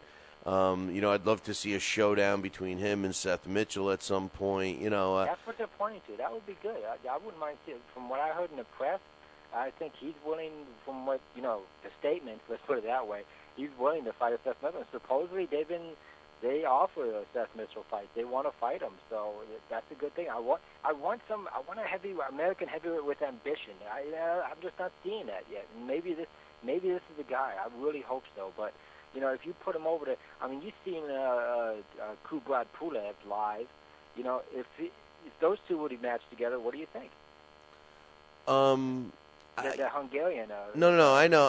Pulov, you know, he's a big guy, but he's one of those big monster guys that don't seem to have power behind his punch. And he's so stand-up-ish, you know. He stood straight up there. And remember, I watched Derek Rossi rock him, and for all intent and purposes, they really should have given him at least a standing 8 or something. The kid was in trouble, and then they waved it off when he threw one punch back at Derek Rossi. So, you know what? I knew that he was good. I saw him live, and I haven't been impressed since, you know. So, yeah, that would be a good matchup. I think this Hanks kid is going to be pretty good. I want to see him against somebody good, though, you know. Yeah, knock on wood. I mean, let's hope it happens. Lord knows that Well, American boxing needs a heavyweight. Well, Malik Scott is back, so maybe he'll do something. No, at least he has a good record. He's got- That's the other guy. You look at some of these boxers, and Malik Scott was a really good boxer type. You know, he didn't have the body. You always waited for it to develop. Now it looks like he has the body, but he might not have the reflexes anymore. It just looks like a wasted career. He's going to have ink poisoning. He's got more tats on him than Johnny Tapia, for God's sakes. And didn't he do some time? Wasn't he in the Slammer for a while, Malik? Yeah, I'm not sure. I just know that he was out of the limelight for so long, but he was always fighting on the undercards against no-names. He might as well have been in jail. Right. No, he's been out for 3 years already. He never took that big step up. So who knows? He's a guy, and it could be managerial problems. So yeah, I don't want to say that yet. I mean, from previous interviews that I read a long time ago, you know, when he was coming up, when they were publishing, you know, he supposedly had a real level temperament. So let's hope it was the managerial problems, not incarceration problems. Well, you know, it's another one of those Goosen guys that, you know, it's the same thing as DeBella. You know, I mean, they you see them a lot on TV. You know, they do the shows, they do the Showtime and the HBO shows occasionally, and of course ESPN. But they just that's it. They don't spend. Fighters. They don't promote. They package them for casinos and networks. That's all they do. They're just in between for casinos and networks, and they do not promote them. You're right. No, they don't invest money. You see, everybody can't stand Bob Arum, and believe me, I understand why. I mean, he very well may be. He may have horns underneath that lack of hair he's got. But the bottom line is this: he invests money in his fighters, and we know who his fighters are. You know, and Golden Boy, you could say what you want about them, but they're similar. You know, and really, Don King is out of it, and who's left? Who else is investing money in their fighters? You know, I think Joe DeGuardia could be a major player if he would open up his checkbook, but he, too, doesn't spend money outside of just, you know, his own little circle. Yeah, and De La Hoya learned from Arum, so, you know, at least he learned that part of the game from him. That's good to see, you're right. Yeah, the Europeans, that they you know what it is? You look at, whenever you watch a fight from Europe, they have advertising from Mercedes-Benz, from all the major big-time companies. And you don't see that in the USA because boxing's got such a bad reputation with those big-time sponsors. Until we get that back, until, unfortunately, Bob Arum leaves, much like Don King was pretty much all they left, and Golden Boy with his, you know, pristine image, if not real life, you know, until that happens, the big-time advertising money is not going to come back to boxing. Or until we get a character, and that falls back onto the promoters. If a fighter was promoted correctly, and appealed to the non-diehard boxing fan, you would see a rise in interest. You know, Manny Pacquiao is an example. You know, you see him on Hewlett-Packard commercials. You see him all over the place. You know, now Floyd Mayweather. You know, if you look at the two guys as talents, you know, you could make a case for Floyd being the more talented fighter, you know, in terms of the sweet science. But as far as marketability, you know, a lot of big-time sponsors don't want to go near Mayweather because of the type of person he portrays himself to be. You know, so, I mean, there you have a perfect guy that could be the answer to Manny Pacquiao in the advertising world. And yet I'm convinced that some of those, you know, the Ford, Chevy, you know, whoever, doesn't want to kind of, you know, package themselves in. Look what happened with Tyson. They all wanted Tyson until he got charged with the rape. Yeah. Then it was over. Well, I'll tell you what else is over is, we got this lull in sports. Now's the time to be putting boxing on TV, right, Marty, when there's no football for a few months now? Yeah, get it in before March Madness. That's the next big event, really, to take away the spotlight. So this is the time to get in there, but just before March Madness, and hope you can build up a buzz with something. But you're right. That's the other problem with boxing is you don't. When they only fight 4 times a year, you just lose interest. Some of these champions, they'll fight 6 times a year, like Tyson used to, like back in the day. You're right. They will build up a fan base and know that 2 months from now, hey, I'm going to see him again. Hey, speaking of Tyson, I got to talk with my friend Kevin Rooney. His son, Kevin Rooney Jr., he calls him KC, was on that card in Albany, and he fought a marginal guy. And I tell you, Kevin Rooney Jr. does show some signs of excitement, but he also shows that he takes too many punches and he may be lacking pop. But Papa Kevin Rooney said that he plans on having him fight at least 10, 12 more times this year. So he's trying to make a serious run in the middleweight division. That'd be good. I think he can be the local attraction there, but he's already up in his late 20s, isn't he? He's about 25, I think. He had just graduated college and got the job with Star, and then he just recently left Star, and he's the PR guy for DeBella. So, Yeah, that's the other thing, though. You need to be a full-time fighter. I mean, to make it as a champion, you really do need. That's why another reason why some of these European fighters are so far ahead of their American competition is they're full-time fighters. And they're in a good quality gym. They get good quality sparring every day. And America is so big, and our gyms are so far spread apart. In Europe, the European fighters, it's more of like a team thing where they go to the gym and they work as a team, whereas in America, it's still an individual sport. Yeah, no, that's a good point. And you know what? In Europe, they have more backing. They can get money from other stuff too. And they're full-time fighters. They devote themselves 100% to it. They're given that stipend. They're given apartments to live in. They're given automobiles, and it shows in the end product. But they generate the money to justify it. Exactly. Here. That's what I'm saying. Until we get that same kind of environment here, America, unfortunately, is going to lag behind, except for 1 or 2 superstars. Yeah. Well, you know what? Again, if we got to blame somebody, I mean, there's so many people you can point fingers at, but I blame the promoter, really. Well, your car must be running out of gas out there. Yeah, but the wife's not. Oh.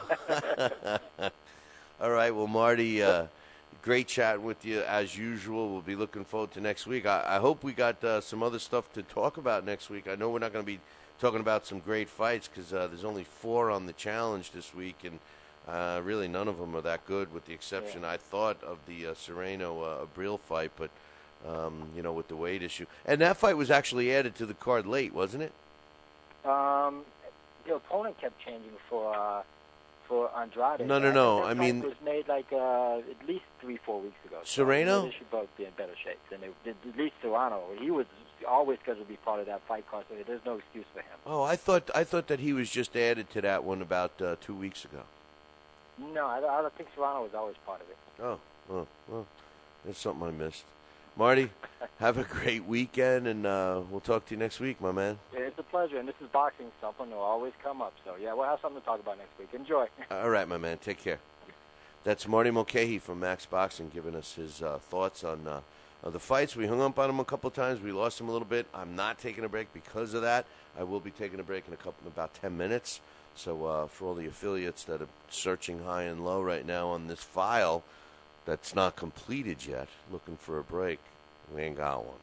I'm going to do the feature fighter right now, which we usually do on Thursdays. And we didn't because we had the opportunity to get HBO's official ringside judge, Harold Letterman, on the show yesterday, and we had a fun time with him. And hopefully he's going to be joining us on a regular basis, so I'm looking forward to that. But Rocky Mattoli is a former world junior middleweight champ. He's our feature fighter this week. We've got the feature fighter coming out of, he was born in Italy, Abruzzo, Italy, but he moved to Australia when he was a kid and has never looked back. He's been living in Australia ever since.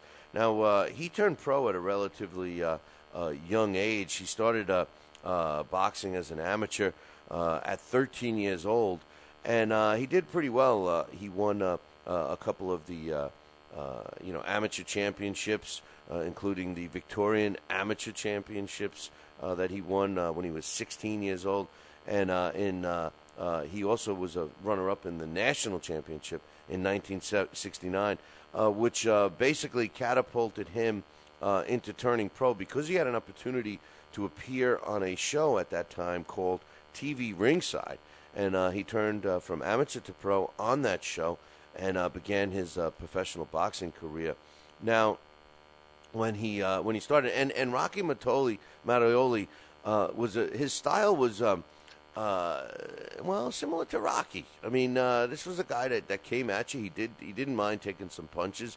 He was known for his power shots, and wasn't very well known for defensive, but he was exciting. And he fought most of his whole career in Australia and Italy. He did fight in the U.S. towards the end of his career, but not as much. Now, when he started as a pro, he opened up his career with a second-round knockout on that TV series in 1970. Tony Salida was his victim, and just a week later, he fought Glenn Grinstead and went the distance. So in his first two fights, he had one win by knockout, one win by a decision. Now, he did lose early in his career. It was in his sixth professional fight. He fought a fighter named Ricky Day in 1970. He had a very busy schedule in 1970 and 1971, and he lost a six-round decision. It was his second time going into a six-round fight, and then went all the way back up until 1971 when he fought Bill Fatu and got a draw in that one. He did end up with another loss in later that year, and it basically catapulted him after he got a couple of other W's under his belt in 1973 to go up against Jeff White, who, excuse me, for the Australian welterweight title. Now, this was one of the last times he was going to be fighting in the welterweight division. He fought Jeff White on May 17th in 1973 and knocked him out in exciting fashion in the 12th round to win the Australian welterweight title. And he followed that fight with a slew of victories, including, honestly, a lot of those wins were against guys that weren't that good. Now, Jeff White was a decent fighter. Excuse me. Had to get that cough out. Jeff White was a good fighter. He did have a couple of tune-ups in between there, tomato cans, if you will. But in 1974, he fought and beat by third-round knockout Dennis Enright, which was a decent fighter. And then he stepped in with Eddie Perkins, yes, the Eddie Perkins, on October 16th in 1974, and won a unanimous decision against Eddie Perkins. He also fought former world champ Billy Backus and beat him as well. He did have a fight in there with Ali Afakazi, where he was actually stopped one of the four times throughout his career in the 12th round. Then he started stepping up his level of opposition. Like I mentioned, he did fight Eddie Perkins and Billy Backus. He had wins over some experienced fighters like Fernand Marcotti, who was 35-4-3. He had wins over Bruno Akari, who was 67 wins and only 2 losses. That was a draw. And he followed that up with a couple other decent wins against Gucho Garcia, Ralph Pedalian, and Trevor Francis. Those wins and a slew of knockout victories, excuse me, I'm fully not over my whatever I had, but a slew of knockout victories earned him a world title shot, and that world title shot came on August 6th in 1977 against Eckerd Daggy, who had a record going into the fight of 20 wins, 3 losses, and a draw. That fight took place in Germany, and after it was all said and done, Rocky Mattoli stopped Edgard Daggy in the 5th round.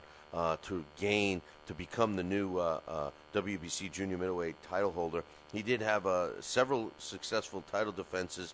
One was against Elisha Obed, where he stopped him in 7. He had other fights the title wasn't on the line, but the title was on the line against Elisha Obed, who had a record going into the fight of 67 wins, 4 losses, and 4 draws. And Mattoli stopped him in 7. He followed that one up with a 5th-round stoppage over Jose Manuel Duran, who was 63 wins, 6 losses, and 9 draws. He did have a 7th-round victory over Freddie Boynton, which set up a world title fight in 1979. Excuse me. In 1979 against Maurice Hope. We all know who he is. Maurice Hope, at that time, March 4th, 1979, had a record of 26 wins, 2 losses, and a draw. And that fight took place in San Remo, Italy. And the Italian didn't fare too well. He lost his title when he was stopped in the 9th round. Now, he followed that fight right back with a whole slew of victories, including a win over Irish Pat Murphy, which took place, obviously, Pat Murphy was at the end of his career. In December of 1979, he stopped Pat Murphy in the 2nd round. After that fight, he fought some weak opposition until he fought Rafael Rodriguez in May of 1980, stopping him in the 8th round and set up a rematch with Maurice Hope. And this time he fared a little better, making it to the 11th round before Maurice Hope knocked him out. His career continued. He did come back with a win against Stevie Hopkins. He lost via a 9th round stoppage against Clement Tashinza, and then finished his career against very marginal opposition. 4 fights in a row, all by knockout. His last professional fight was in 1982, a 6th round knockout over Pedro Guerrero, who went into that fight with a record of 3-12. Rocky Mattoli, former junior middleweight champ, he had a career record of 64 wins, 51 coming by knockout, 7 losses. Of those 7 losses, he was stopped 4 times, and he had 2 draws. He had 458 rounds as a pro with a 70% knockout ratio. He had a 67-inch reach, and he was only 5'6.5". One word of note: the heaviest he ever weighed was under the weight limit of middleweight. He weighed, under the junior middleweight limit. He never weighed 154. Even in his last fights, he weighed 153.5. Rocky Mattoli, our feature fighter. If you need any more information on him, feel free to drop me an email, billy@talkingboxing.com. I'm going to take a break, and we'll be back in 2. Then let's get it on with Fight Now TV. It's time, fight fans. Your channel has arrived. All the fights, all the names, all the action. From world-class boxing events to mixed martial arts showdowns and other combat sports matchups, Fight Now TV delivers the hits and more. Call your television provider and tell them you want to get it on with Fight Now TV. For more details, go to fightnow.com. Broadcasting in all corners of the globe, on the web and radio. He would scoff at the stretch of that man, I would think.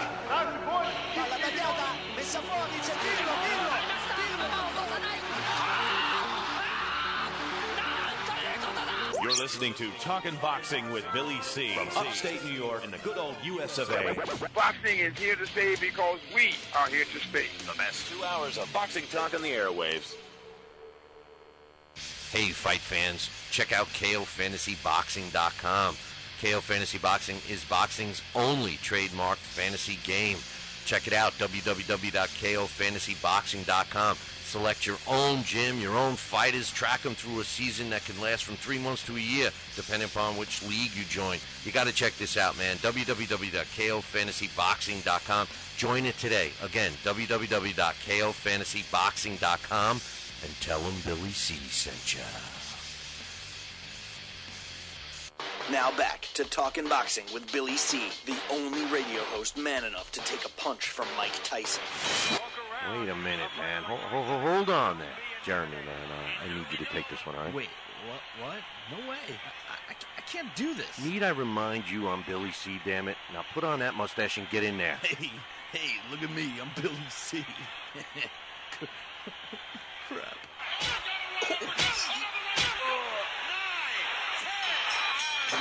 The undisputed heavyweight champion of Boxing Talk Radio. It's Talking Boxing with Billy C. Test 1, 2. Test 1, 2. My fellow Americans, good evening. Welcome back to Talking Boxing with Billy C.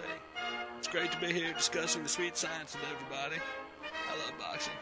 I love talking boxing. It's what I do. Bill. Wait, what? Bill. Why are you interrupting me? What? Wrong. What's the problem? Billy C. I did not have... We're going to have to ask wrong you. speech. What do you mean wrong, Billy C? What's going on here? Fine, I'll go. I just wanted to talk some boxing on TPSradio.net. That's all I wanted to do. I don't need your damn show. I'll get my own talking wrestling with the other Billy C. Yeah, that sounds good. I've always been a Hulkamaniac anyway. Broadcasting live, brother. Welcome back to Talking Boxing with Billy C. on the mighty TPSradio.net, brother. What you gonna do, brother? And we're back. You're listening to the Talking Boxing with Billy C. Radio Show. You're watching us on the Fight Now television channel. And if you don't have the Fight Now television channel on your sports channel lineup, then you haven't called your local television provider and asked for it. Because that's all you got to do, man. Call your local TV provider right now and tell them that you want the Fight Now channel added to your lineup. It's that simple.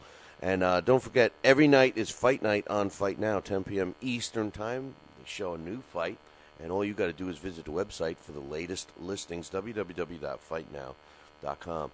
A lot of decent happenings right now I want to get to. Mikey Garcia against Bernabe Concepcion. That's going to be opening up the fight that's going to be taking place in a couple of weeks. And Mikey Garcia, I tell you what, this kid is, it's opening up the Juanma Orlando Salido fight. Never finished that sentence. And, it's funny that everybody's mentioning Juanma Lopez against Orlando Salido. You got to give credit where credit's due. Orlando Salido's the champ. You got to mention his name first, not Juanma. Come on, man. 4 or 5 hours. That's a long drive. That's right. You're coming from Long Island. That's a long drive. That'll be good. You definitely got to stay. He's talking about coming up. That's a coach, man. He's going to be coming up and join us one of these Friday nights up at the halftime. And we're going to make sure he spends the night. After driving 4 hours, man, we're going to have a couple of drinks with him. So we're not going to let him drive home, that's for sure. But Bernabe Concepcion and Mikey Garcia. I like this fight. Mikey Garcia, he's an animal. He's an animal in there. And I think he's going up against... if anybody should be called the Tasmanian Devil, Bernabe Concepcion could very well be one of these guys. He's come up short on a world championship a couple of times, but this kid's the real deal for sure. So we'll have to wait and see what's going to happen with those guys. That's going to be taking place on when is it? When is that fight anyway? That's going to be March 10th. That's right, March 10th. So keep your eyes peeled for that one. We told you about Thomas Delorme. He was supposed to be on a showbox card with Jose Reynoso. Reynoso hurt himself, did something to his hip. They announced yesterday that Aris Ambrose, who's got a record of 16 wins, 2 losses, and a draw, with 8 of his W's come by knockout, is the new opponent. So therefore, February 17th, next week, Showbox, a new generation, will have this fight on there. So we'll be seeing Thomas Delorme, who's undefeated at 13-0, take on Aris Ambrose, which is a pretty decent matchup. We've been talking about the Lucien Bute and Carl Froch fight ever since Carl Froch, the minute he lost to Andre Ward in the Super 6 tournament. We already knew that these guys were cut a deal. It's a home-and-home deal. I thought the first fight was going to be in Canada, and then the second fight was going to be in England, but it's reversed now. And the IBF played baseball with Team Froch and Team Bute because they just made Carl Froch the mandatory defense of Lucien Bute's IBF world title. So now, not only did the two fighters want to fight each other twice, but now they have the title on the line as well. So what it's looking like is the first fight will be taking place in England, and that's scheduled tentatively for May, in the month of May. We'll get you the exact date as soon as we know. And then if he should win, they'll come back to Canada. I think if Bute wins the fight, why would they have another one, right? Why would they have another one? So I don't know. IBF Super Flyweight champ Rodrigo Guerrero, he's got a record of 16 wins, 3 losses, and a draw, 10 knockouts. Is going to make the first world title defense of his new title against Juan Carlos Sanchez this Saturday. I should have added this one to our challenge, but I didn't realize that this fight was taking place until yesterday, and I had already submitted it, so I apologize for that. We were talking about this fight. Vusi Malinga, who was the mandatory bantamweight challenger for the IBF bantamweight title for Abner Mares. Abner Mares vacated this title, so therefore Vusi Malinga will now fight AJ Bennell for that vacant belt. We will know the date and locale within a month or so, because if not, it's going to go to purse bid. It was made official. Crybaby Khan, he's been holding his breath and stomping his feet. He's been crying all the way from Washington, D.C., straight through Las Vegas and California, back to England. He's a crybaby of crybabies of crybabies, but it finally worked.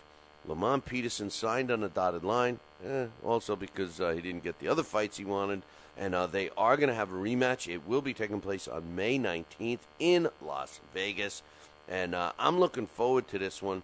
And, I got to be honest when I tell you that as much as I like Amir Khan, I'm going to be pulling for Lamont.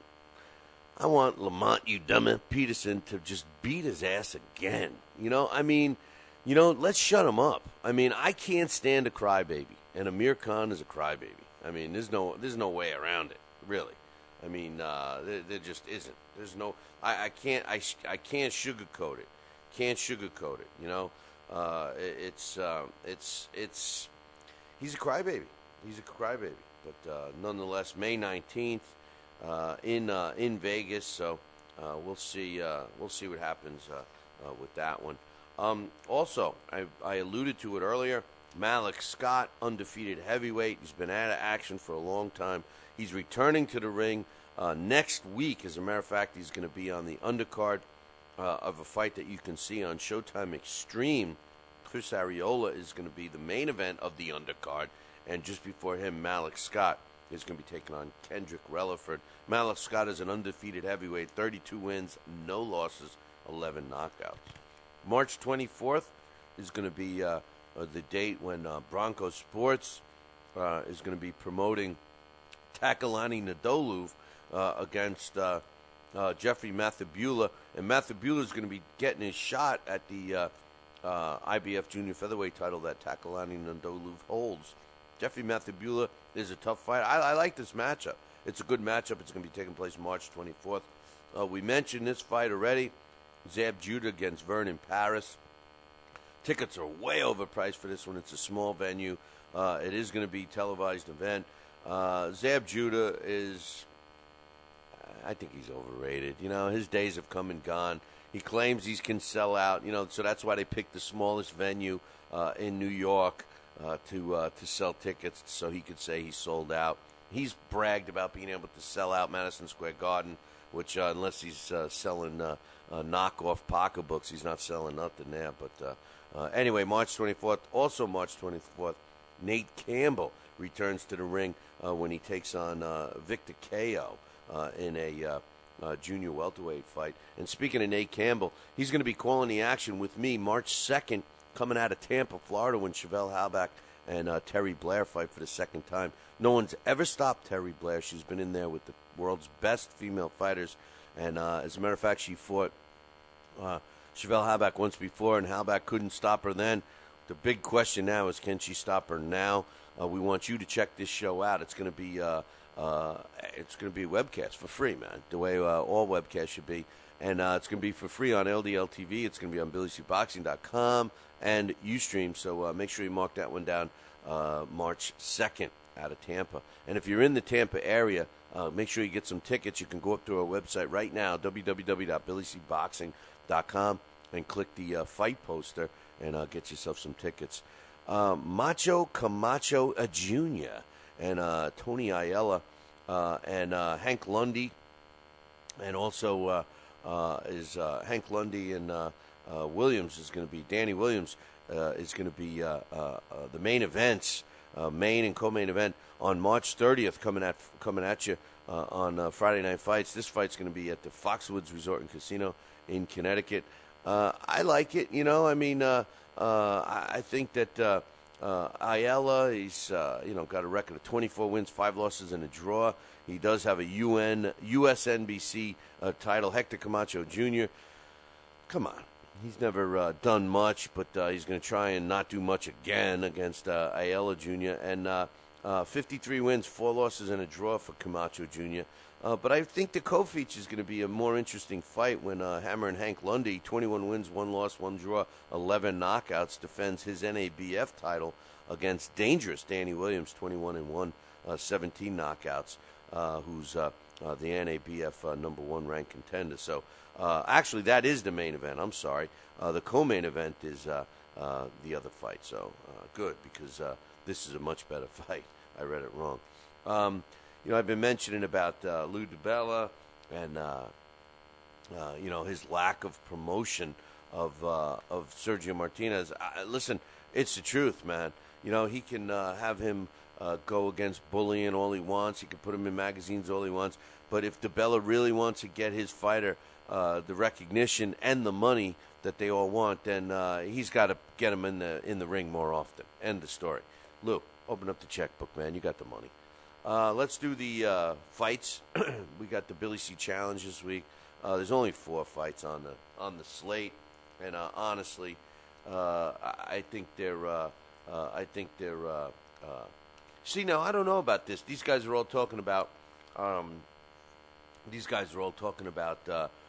Khan and Lamont Peterson fight, and the majority of the people in the chat room here saying that they think Khan's going to win the second one. He should, but I'm going to be pulling for Peterson, man. I may pick Khan, but I'm going to be pulling for Peterson. I said Peterson was going to upset him, even though I picked Khan. The first fight we're going to pick, we got 4 fights. Michael Stewart, former world title challenger, taking on Joe Wyatt. Now, Joe Wyatt,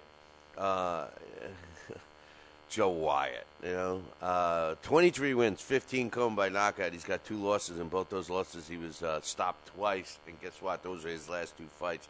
Here's the thing. The last 2 fights took place, the last fight took place over 13 months ago. On November 6th in 2010, when he was stopped by Jimmy Lang in the 10th round. That was his last fight. The fight before that was 4 years earlier, when he got knocked out in the 7th round against Rita Zamzam, who I don't even think fights anymore. So Joe Wyatt is 43 years old. He's had 101 rounds as a professional with a 58% knockout ratio. Anytime he's ever fought anybody, they've been bums, except for the 2 losses. This guy was a professional opponent. He was raised as a professional opponent. He was coddled as a professional opponent. And he hasn't even fought in 13 months. Terrible. Michael, no joke. Stewart is a big joke, in my opinion. This is a fraud of a fighter. He's along the lines of a B.J. Flores. He is a former world title challenger. He challenged, if you want to count the Ricky Hatton fight in 2004 for the WBU junior welterweight title. That technically was a world title. But the one most people give him credit for is his challenge to IBF junior welterweight champ Sean Bay Mitchell back in 2004. He lost both those fights. He went the distance with Mitchell and was knocked out by Hatton.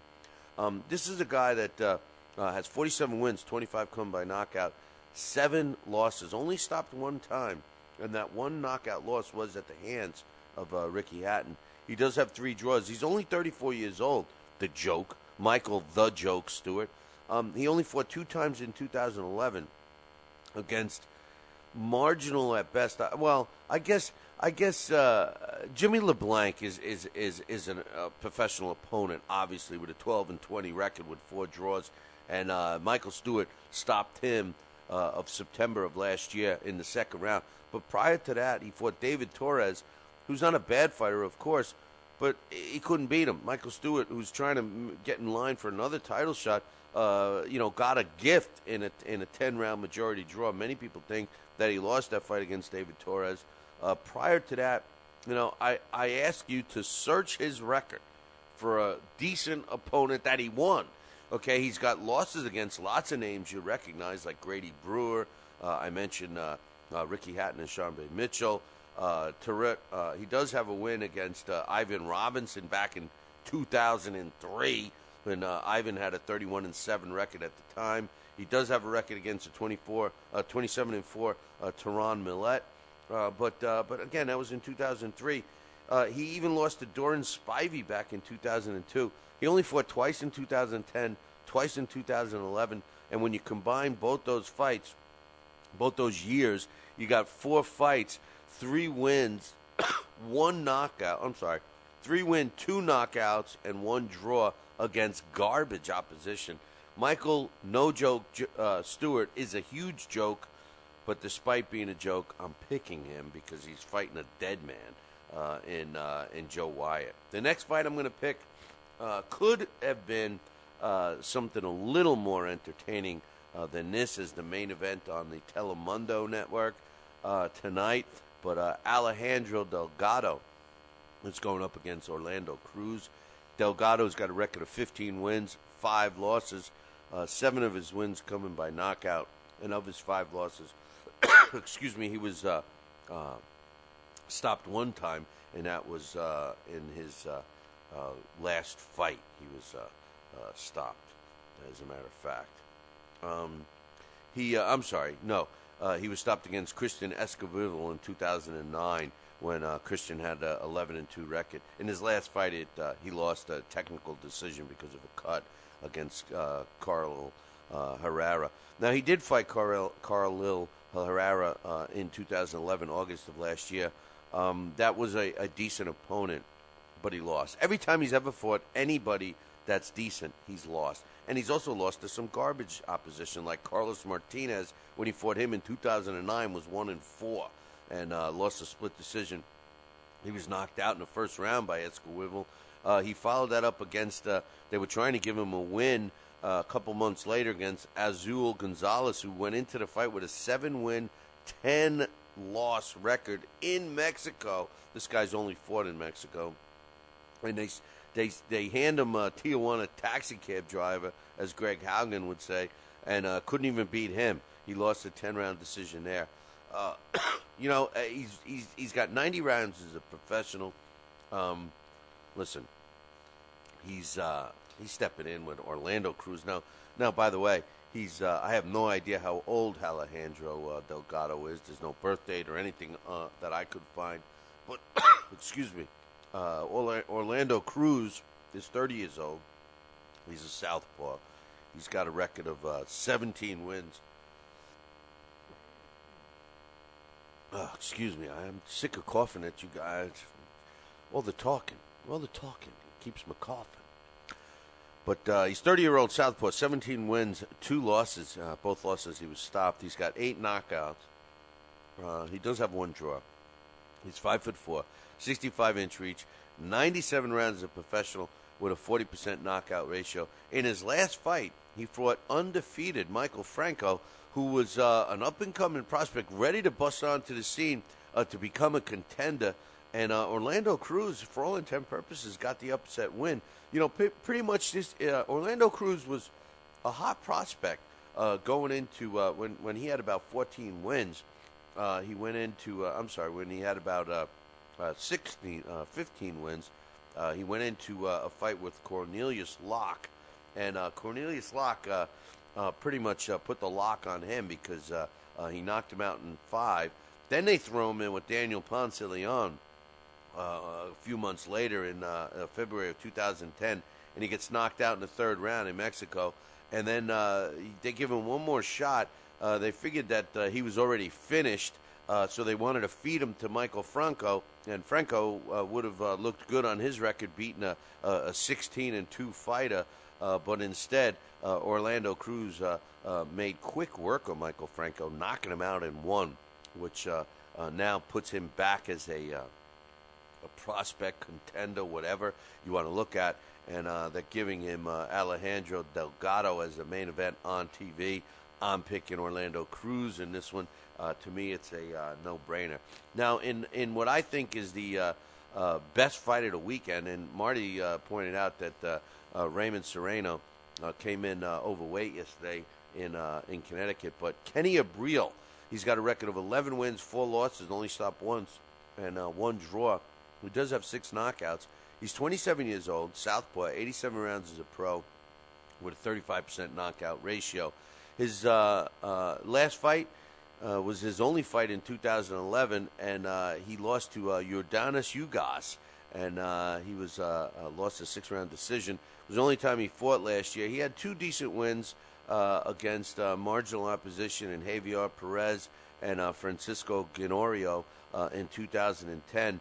A couple of decent wins. He doesn't really fight that often, but when he does fight tough opposition. His first loss was against Leno Tyner, who is a good fighter. His only knockout loss came at the hands of Dol Casaquilo, who's become a pretty decent fighter at this point in time. But his going into his last fight, he had won 6 in a row, and of those fights, he looked pretty good in most of them. He's a tough kid. There's no question about it. As Marty said, he comes in shape. He goes and seems to get stronger as the time goes on. But Raymond Serrano is his opponent, 17-0 with 8 knockouts. His last fight, he fought a very tough but limited guy in Angel Reyes. He fought 3 times in 2011. He's undefeated. He's 5'8". He's got 78 rounds as a pro, and he's got 47% knockout ratio. That was a good fight.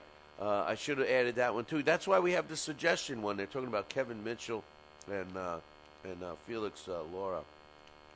But the bottom line is I'm picking Raymond Serrano in this one. I think it's going to be a tough fight, but Serrano, despite coming in a little out of shape, is going to come out on top of that.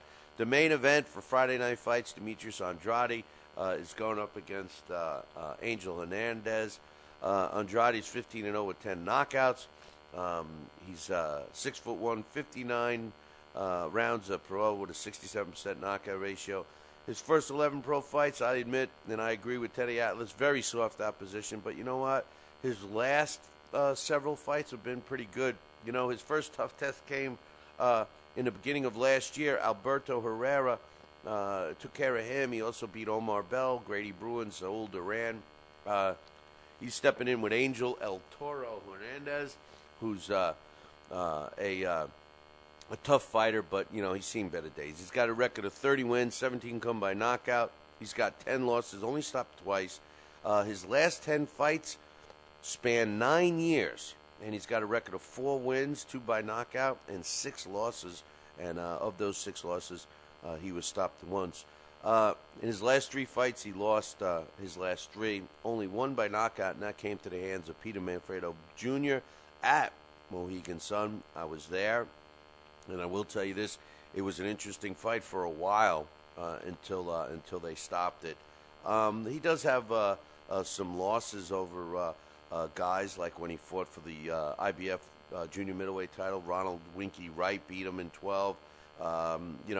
But he's got a couple of decent wins over James McGirt, Antoine Eccles.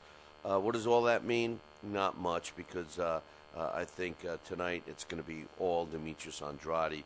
I'm looking for this fight not to go the distance. So Demetrius Andrade over Angel Hernandez, Ray Serrano over Kenny Abril, Orlando Cruz over Alejandro Delgado, and Michael Stewart over Joe Wyatt are my picks for the Billy C. Challenge this week. Good luck to everybody except David Allen. We want David Allen to lose. But everybody else, I hope you win.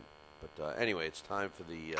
Wake up. It's time for the... It's too early for a trivia question.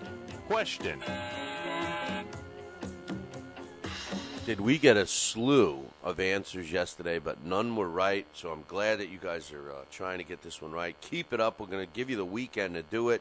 I gave you a huge hint yesterday. This guy was a champion between 1910 and 1920. A lot of great answers yesterday, but none were right. Prior to, this guy was a champion between 1910 and 1920. What former world champion was recruited not once but twice from the audience to substitute for a boxer who was not able to appear? This guy was literally sitting in his seat, drinking a beer and eating popcorn, and they tap him on the shoulder and ask him to come in. It happened to him twice in his career. He was a champ between 1910 and 1920. I'm going to give a hint to the people that guessed wrong. Think lower weight classes. That's all I'm going to say. Because there was about 5 of you that all guessed wrong, but you were guessing big. You were guessing too big. So this guy was a champ between 1910 and 1920. Again, what former world champion was recruited not once but twice from the audience to substitute for a boxer who was not able to appear? Email me the correct answer if you know. That would be Billy at TalkinBoxing, TalkinBoxing.com. And don't forget, today's trivia question, one I just asked you, is being brought to us by Star Boxing. And we are a huge event tonight at the Mohegan Sun Resort and Casino in Connecticut. Gotta be there. And if you do show up, stop by and say hello to me, man. All you gotta do is say hello, and I'll get your information and send you a prize, man. So you'll see me. I'll be there. I'll be ringside. So make sure you do that. Good luck to everybody getting the question right, except, of course, for David Allen. What former world champion was recruited not once but twice from the audience to substitute for a boxer who was not able to appear? Was a champ between 1910 and 1920. Email me, Billy at TalkinBoxing, TalkinBoxing.com. This day in boxing history. And this day in boxing history is being brought to us by Campanero and Tomkovich. If you need a lawyer, you need Campanero and Tomkovich. Give them a call, 845-221-4099. Tell them Billy C sent you. On this day, February 10th, back in 1993, Chana Porpian wins a 12-round decision over Hideki Oshashi to win the WBA World Strawweight title. And that fight took place on this day, February 10th of 1993. Take a guess where? Tokyo, Japan, of course. So that's what took place on this day, February 10th in 1993. That concludes our show for today. Make sure you tune in next week. We're going to have Bobby Hitz join us. We're going to have an obscure blast from the past. He just passed away. Jesse Crazy Horse Smith. We'll learn about him. We got a big test for Alex Papali. See what he can tell us about this guy. Our heavyweight spotlight is going to remain on Tommy Burns. We will be talking about him next week. And our feature fighter, we got a request from a listener, and it's on my list. I just forgot who it was because I'm getting old, so I won't have that. We will talk about the fights. We got some good fights coming up next week. You know the deal. We do all of that stuff. But there's one thing you got to remember, and it's important, and you know what it is.